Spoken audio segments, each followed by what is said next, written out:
Hello and welcome to today's Offmine webinar. I'm Sam Sakasiris, the Offmine Membership Manager for WA, and I'm pleased to be your host today.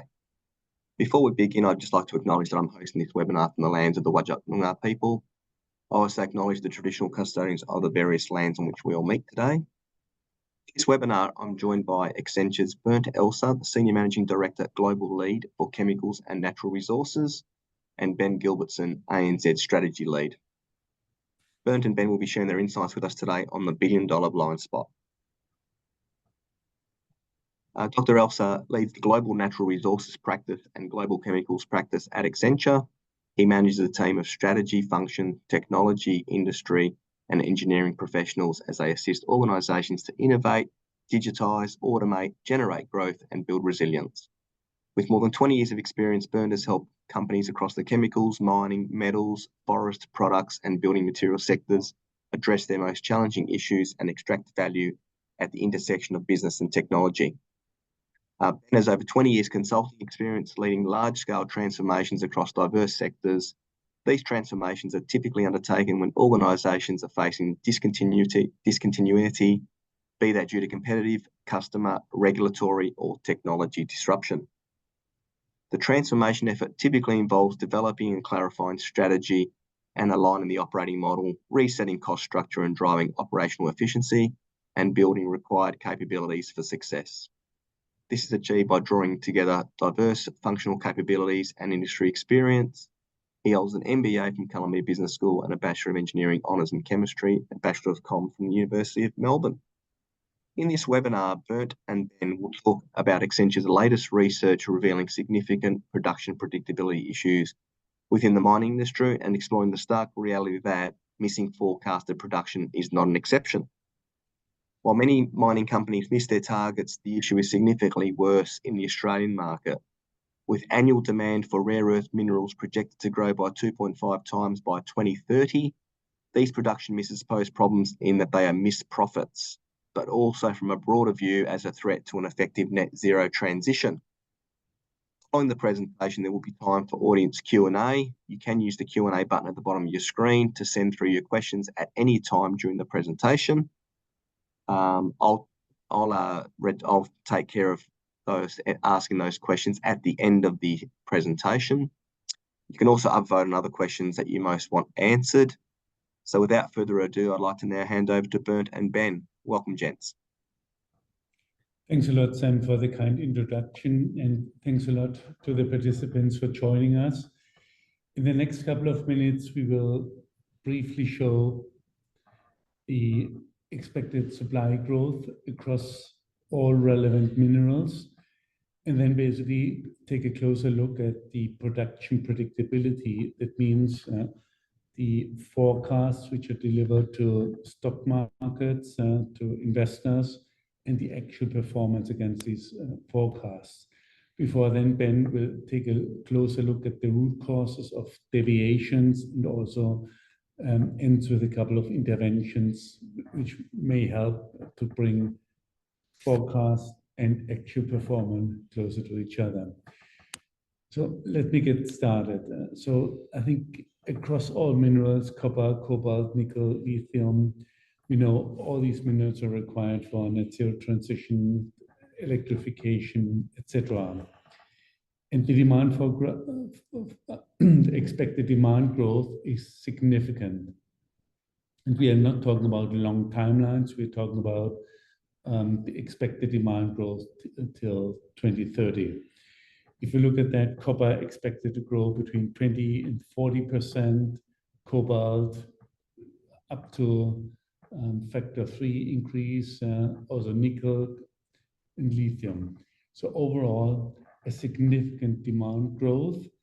And if you then look basically at what's happening, we see again and again lots of commentary, and this is basically quotes now from investor presentations, investor reports, where again and again basically delivering upon forecasts is a very, very prominent theme.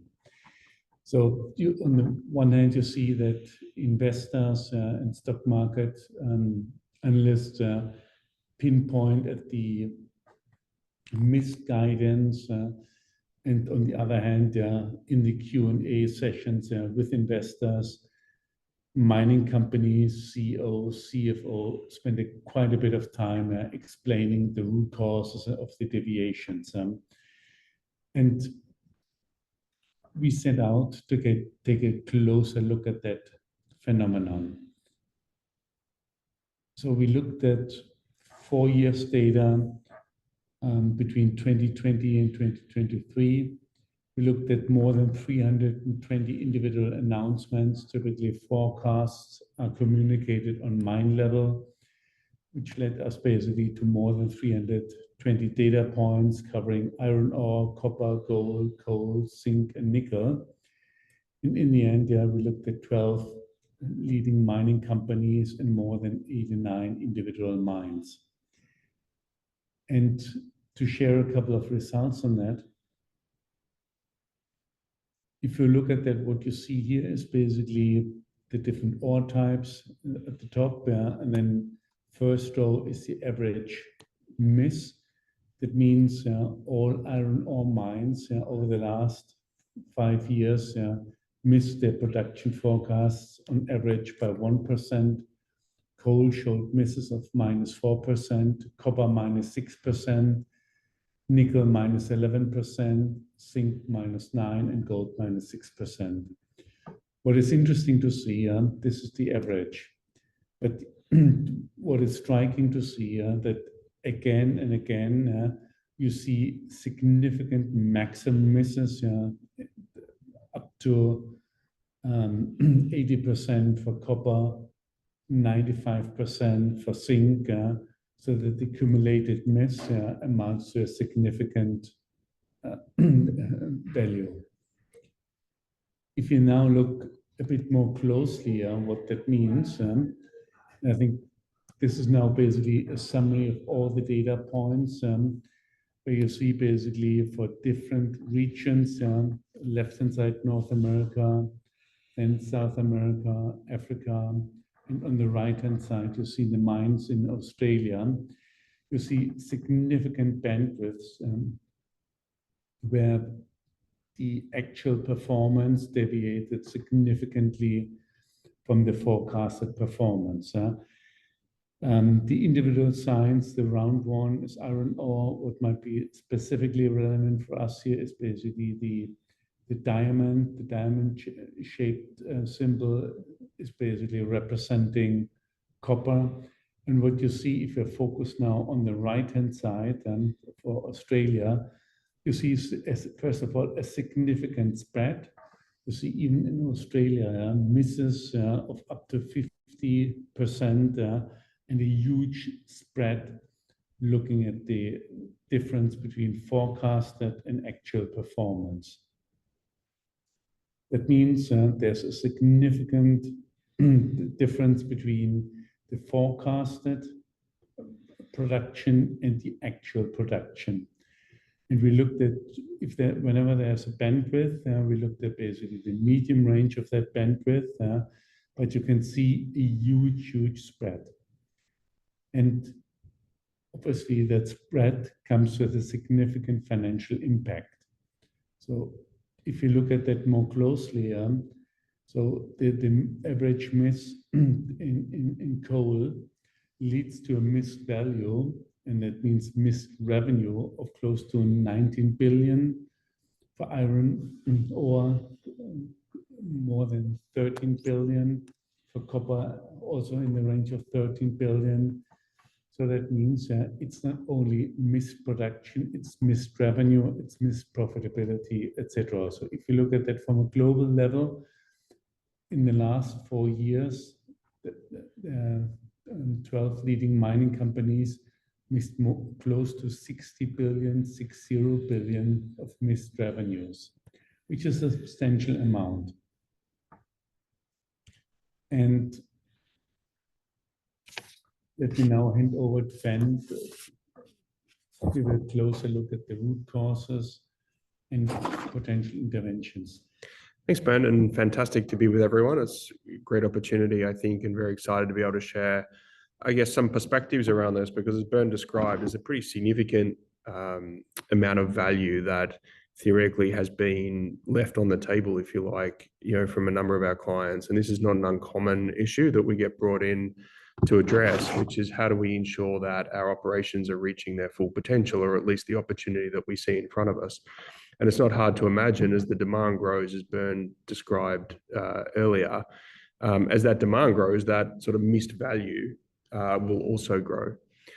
The thing to me, though, is that it's not just the lost value that's there, but it's also the distorting effect of capital allocation. And in fact, at the moment, the constrained labor market that many of our clients are sort of facing into, the allocation of labor is as important as the allocation of capital. And to the extent that the capital allocation and the labor allocation decisions are based on the forecasts that are set at the beginning of the year and then updated, on a quarterly basis throughout, the challenge, with that starts to become, well, if we're misallocating capital, how are we then maximizing return? And whilst we didn't necessarily show the data, in the depth of the research that we have done, it demonstrates the impact of, or negative impact of, missing production forecasts on equity price, around our clients. And so naturally, that value creation loss is very significant and the top of mind for many of our clients. So the question becomes, well, then what do we do about it? First of all, why is it happening? And then what do we do about it? So why is it happening? Naturally, there is one sort of version, and many of the operating folks that perhaps are on the call will say it's finance that are getting too ahead of themselves and setting too ambitious targets, or marketing that's not understanding what we're actually able to produce relative to what they think the market should bear, and then vice versa is also the case. And the reality is, it's often a mixture of all of these things. When we look on the left-hand side, which is, how is the target being set, as distinct from the right-hand side, which is, how well are we delivering, from an operational perspective to that target? There's a set of common sort of themes that spread across or span across both of these, but be brought to bear in different ways. The first is external factors, and this is one that folks will often point to, which is it's all outside of our operation, it's outside of our control, and it's circumstances beyond what we could have reasonably anticipated in the forecast. And often that is true. The market will shift, and so therefore we make a commercially sensible decision, to be able to adjust production. Or there's a climate event that means, we had a production disruption, if I think about the operating side, or there's external shocks to secondary markets, supply chain markets, energy markets, or others that change how we think about our performance, through time. The challenge is, the temptation is to sort of go all in on that being the issue. And the challenge is, when you look at the data, it is too persistent in terms of the amount that we have missed, and the variability is too high that it can't be fully explained by just external factors alone.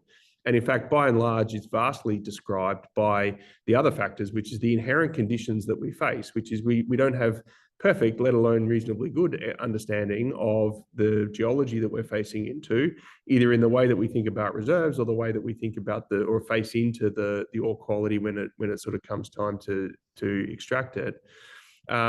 Secondly is then actually the operational understanding that we're able to bring to bear. So how well do we understand the interactions across each piece of our value chain or in our operating chain as we go across? Do we actually understand where the bottlenecks are and how they actually constrain production, across the board? Do we actually understand the labor constraints that we might face into?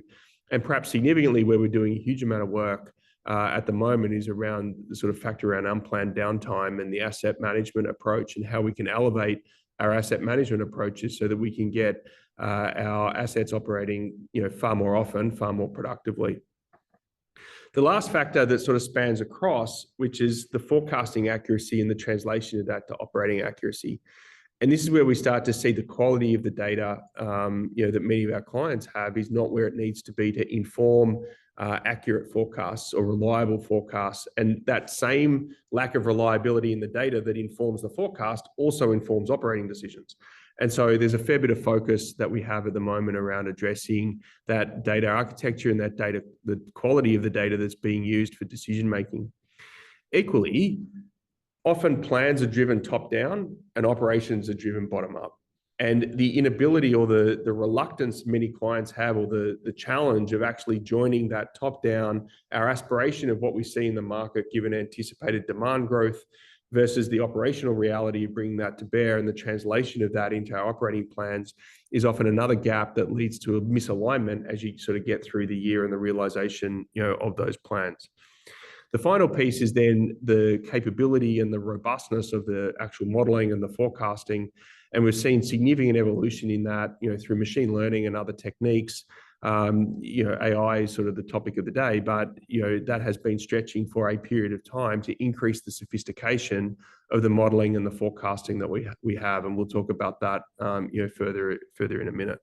So the challenge is, the temptation from an operator and a marketing perspective is to say, well, actually it's the external factors that have driven it, and we've made a commercially sensible decision, or it was never realistic to start with.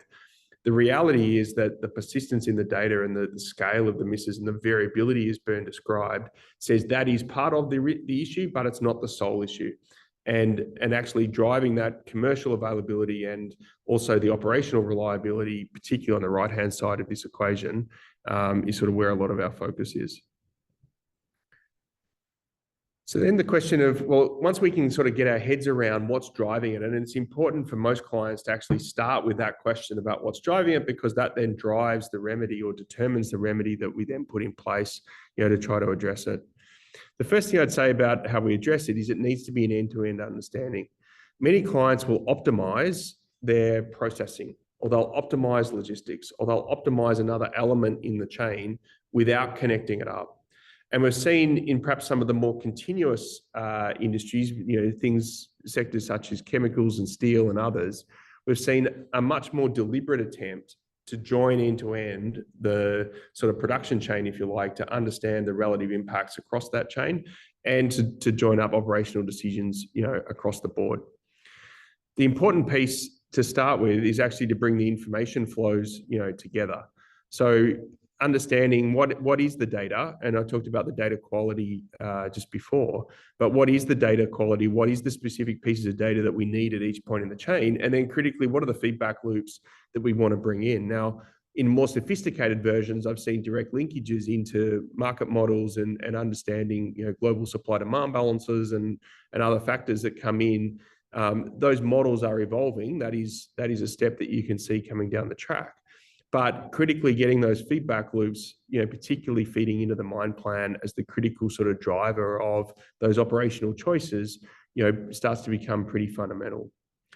Beyond that, we've now started to see the translation of that data start to come into very sophisticated models that sit underneath it.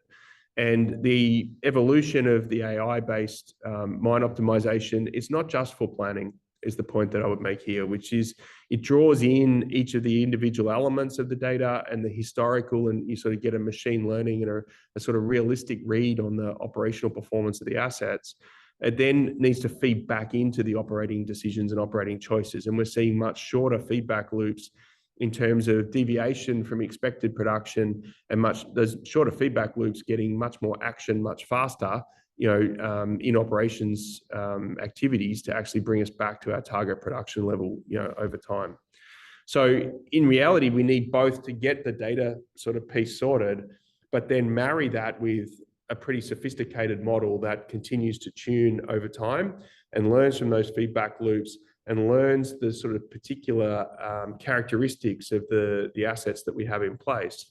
And then get that directly into then operating decisions. So it's not just for the forecasting, and it's not just for the plan that we set out and the estimates that we set out to the market, and perhaps to the C-suite, but it is also then for day-to-day operating decisions, that we sort of face into.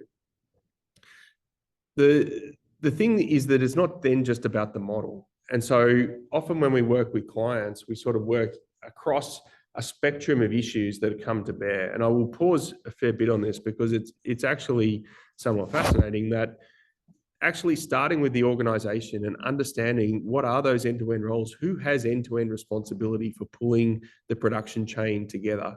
There are other sectors, particularly in the manufacturing domains, that have this, I think, better sorted than what we've seen in perhaps the extractive sectors. But someone with those end-to-end responsibilities and critically getting the metrics for each piece in the chain lined up. I was working with a client recently where the volumes and the operation of the primary crusher was absolutely optimal. That was having, though, a negative impact, and it was leaving excess capacity in the sort of further processing circuit. And the organization was not optimizing as a whole. And so they were leaving significant money on the table, creating bottlenecks where they didn't necessarily need to exist because the KPIs were not necessarily aligned. And then the processes that they had in place were not actually joined up. Now, this is not an unusual process. Of all sectors, I worked with a grocer recently, a global grocer, and we followed one SKU all the way along the entire chain, from merchandising through buying, through marketing, through procurement, through supply chain, etc. And what we worked out was that each piece of that chain, the entire chain, was optimizing to the KPI that they'd been set. And they're actually all performing really well.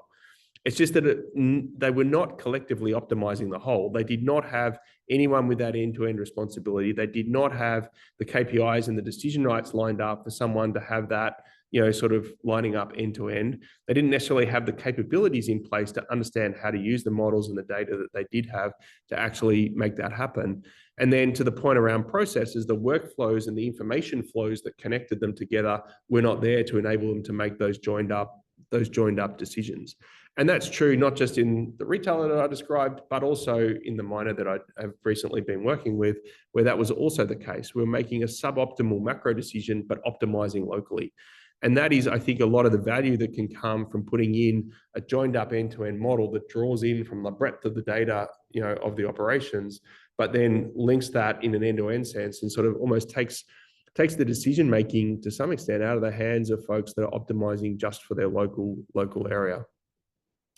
It is hard, though, to put that in place if you're standing on, to be honest, pretty wonky foundations where your data is not sort of robust and accurate and reliable, and you don't have sophisticated models that can actually handle the complex assets and that we have in place in this in mining, and extend into processing and even further downstream to optimize that. And so a lot of work at the moment is in greenfield settings. It's not that easy, but setting up really nice, clean, sort of data arrangements, and then remediating a whole bunch that's in brownfield. And this effort is not just, as I said, in mining, doing this at the moment in thermal generation in Australia, where remediating the legacy data so that you can run the thermal generators as the national grid starts to get more complex is becoming much more important than it was in the past. And so we're seeing a lot of this remediation of brownfield data, or the data associated with existing assets, becoming very significant. Again, I think we're seeing chemical and steel industries start to deal with this, where they put in place very large intelligent operations data organizations that are in place to actually drive the robustness of that data, but then drive back into the processes and the information flows and the decision making that we see and the accountabilities and the decision rights. The intent of this is that it ultimately leads to the way that capital gets allocated, the way that scarce labor gets allocated, as we start thinking about expansion, as we start thinking about capturing the opportunity of that demand growth that Bernd sort of started the discussion with, and also enabling us to respond faster to operational deviations, that come to pass because we're gaining more insight into the operations that we have in front of us. And so what's interesting for us is it sort of started as a sort of curious project, if you like, about why are many of our clients missing the production targets that they set for themselves, and led us down a path thinking about capital allocation, thinking about the operating decisions that get made, thinking about the organization and the way that the organization is constructed, who has what decision rights, and then the processes and information flows that come between them. So what we thought was a data issue and a forecasting reliability issue actually turns out to be an organization process as well as the data and technology issue. But we think this is there's a significant amount of value on the table. The estimate we've had over the last few years is that there's at least $59 billion that's been left on the table, across the sample that we have, and that's a material amount of money and will only grow. And so we think there's a real call to action, and we have now the tools in front of us that enable us, as an industry, collectively and individually, to be able to take action, in that regard. So Sam, at that point, it'd be great to understand if there's any questions or any pieces folks perhaps would value clarifying or refining, as we've gone through. Yes, thanks, Bernd and Ben. Fantastic presentation. Thanks for the insight into a massive opportunity for the sector. It is now time for the audience Q&A. So please use the Q&A button at the bottom of the webinar interface to send through any questions you would like answered. On that note, let's have a look at what we've got.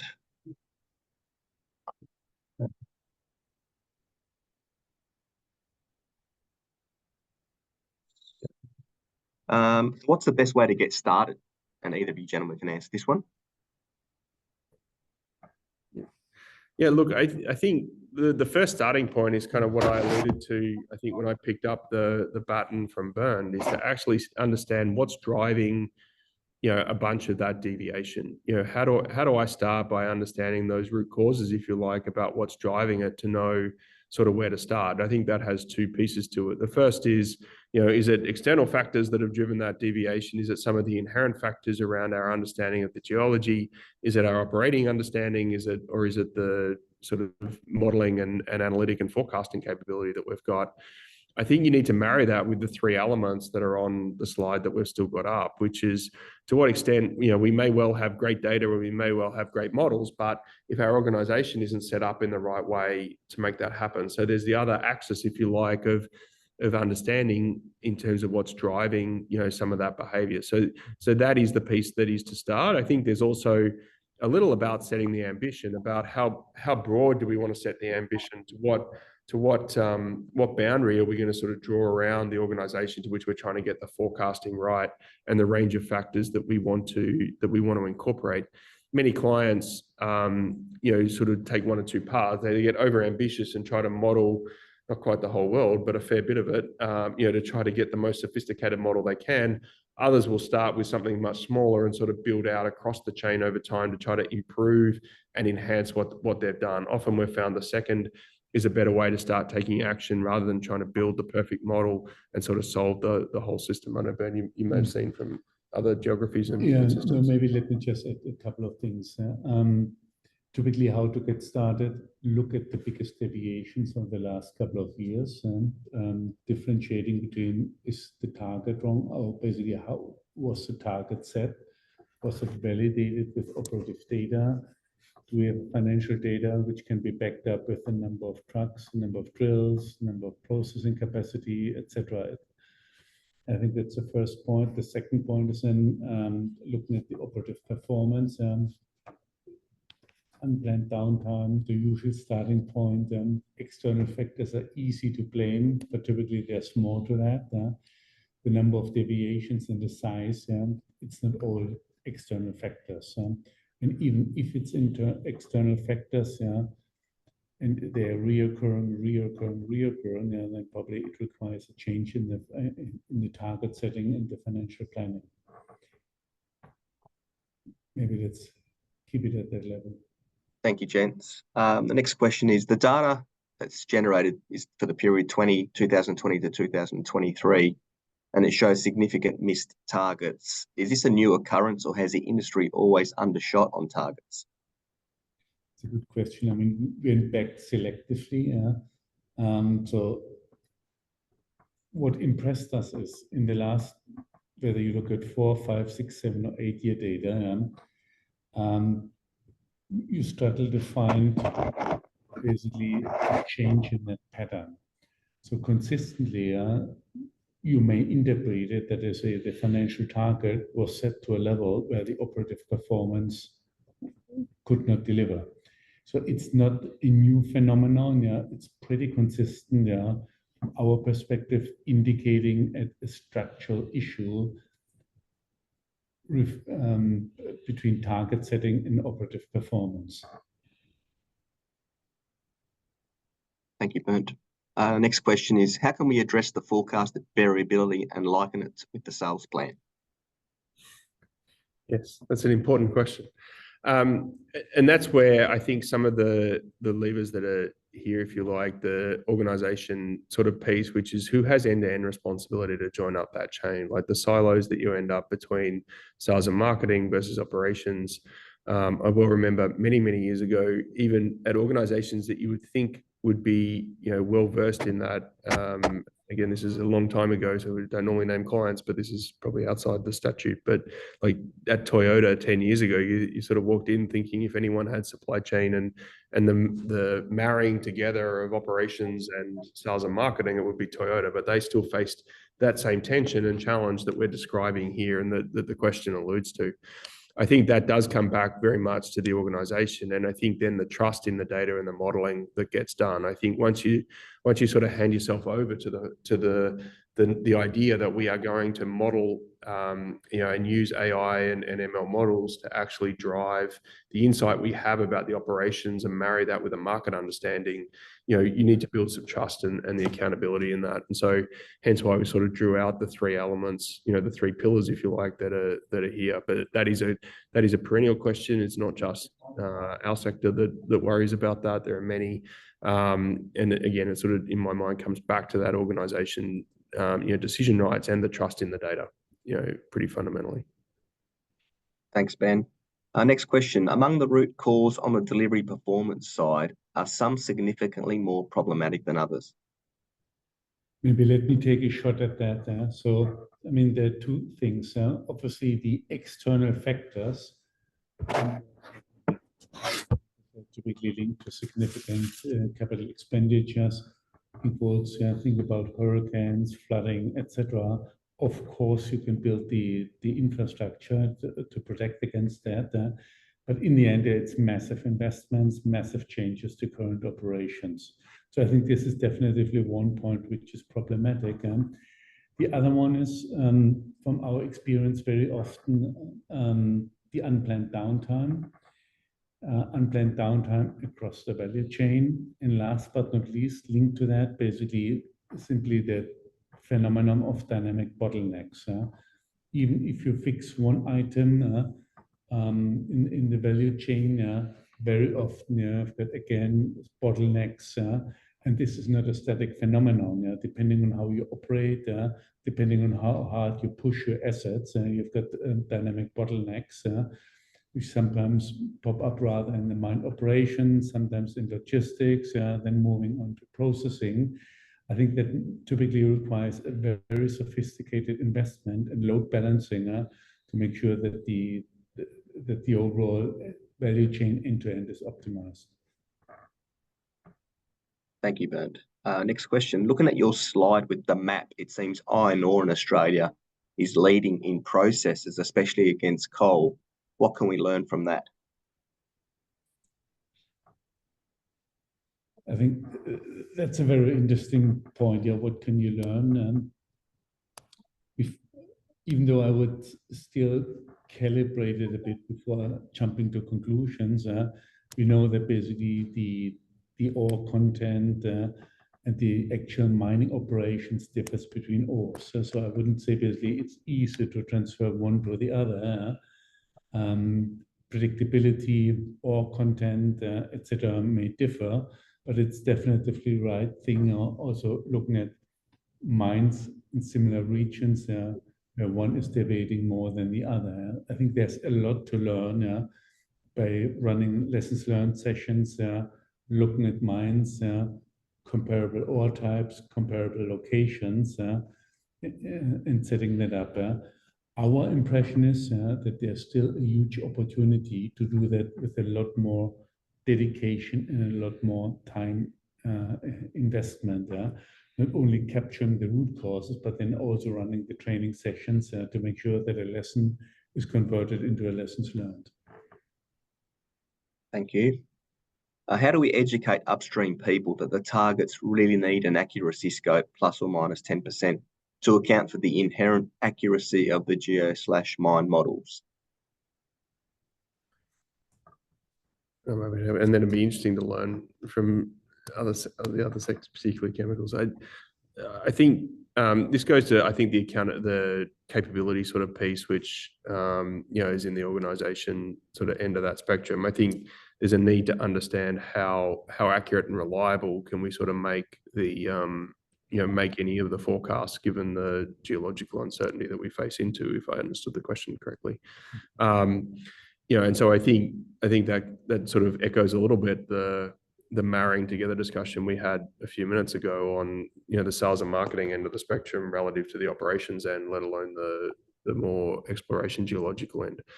And so I think, how do we build that capability? How do we ensure someone has that end-to-end understanding? And ideally, we've done some recent work with using AI to improve exploration outcomes and more of the mine planning, and translating some of that understanding into mine planning and further down the chain. And so one would hope that over time, as the models evolve, that will get more accurate, but it won't take away from the inherent variability. But really elevating that awareness, I guess, and clarifying that end-to-end accountability that properly accounts for it is pretty fundamental. You may have pieces to add.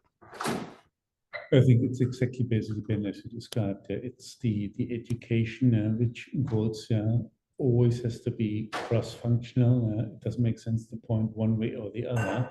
In the end, a plan which can be delivered requires the right plan setting, the right operative performance. I think that's a cross-functional exercise. Thank you, gents. What are the challenges with getting buy-in from the operational team?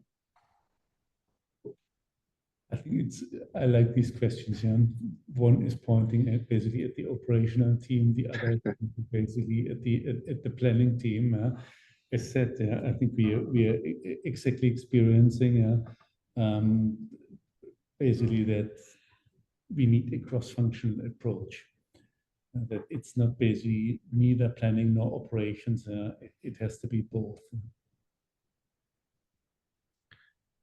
I think the other piece I would say, I think there's two elements to getting the operational team buy-in. One is buy-in to the achievability of a forecast, particularly where they get stretched, and the challenge of, there's a client recently where we're endeavoring to get not just the production volume, but the productivity, the cost per mine, to a level that was well beyond where they'd ever been before, and it was going to shift where they were from a quartile perspective on the cost curve.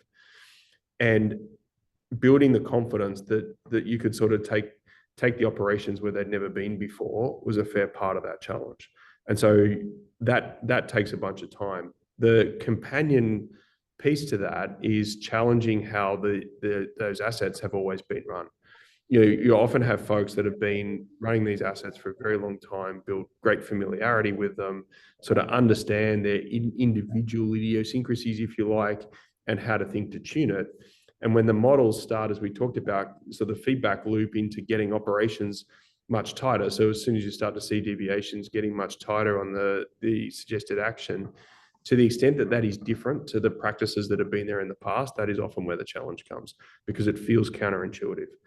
And so spending a lot of time with the operations folks to build understanding of the model, test it out, run the scenarios, run the testing, etc., becomes pretty important, as Bernd alluded to. Thank you. Given the misses even on current production targets, are we expecting too much of the miners to meet the significant increases in output required as per forecasts driven by decarb requirements? I think the expectations are very high. And the expectations are high, and they're not only expectations, they're linked to commitments, targets, regulations, etc. So I think there's a lot of pressure on along all dimensions. And if you look at that, COP 28, 29, etc., is every meeting regularly and basically trying to get a sense or try to track on the progress being made.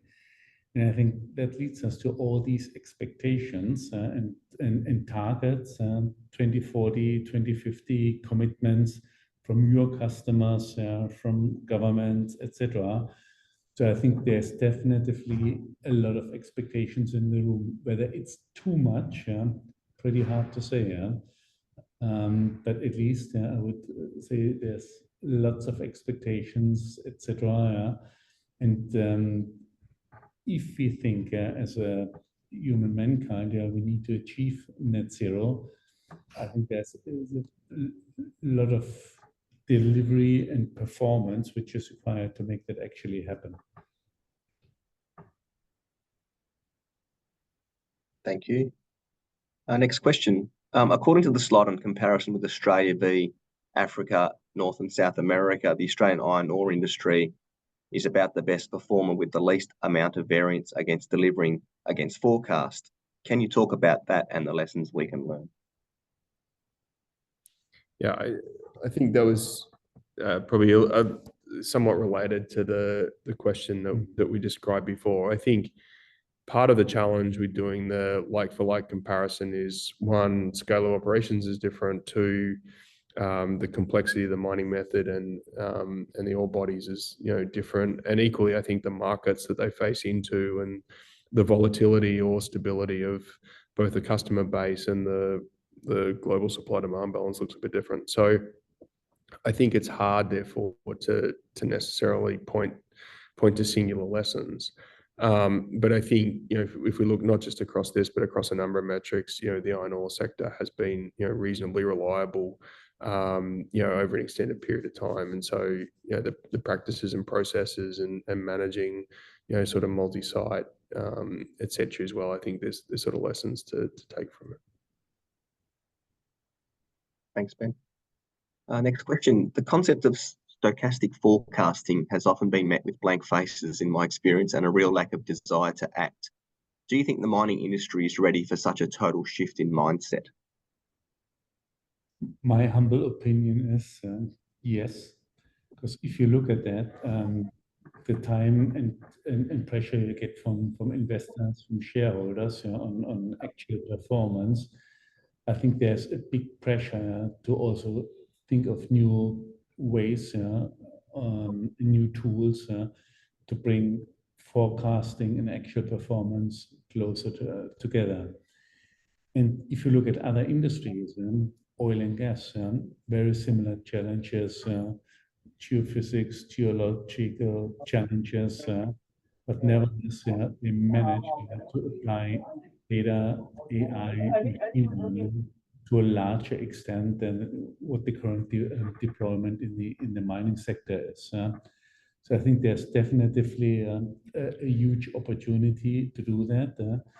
And I think also, I mean, if you look at share price performance and try to correlate it with the actual production forecast, you find indications that meeting the production targets is obviously also contributing to share price performance. So I think overall, there's a tool which is not fully utilized, and I'm convinced that the pressure will increase from investors, from shareholders, to use whatever's available to improve their production predictability.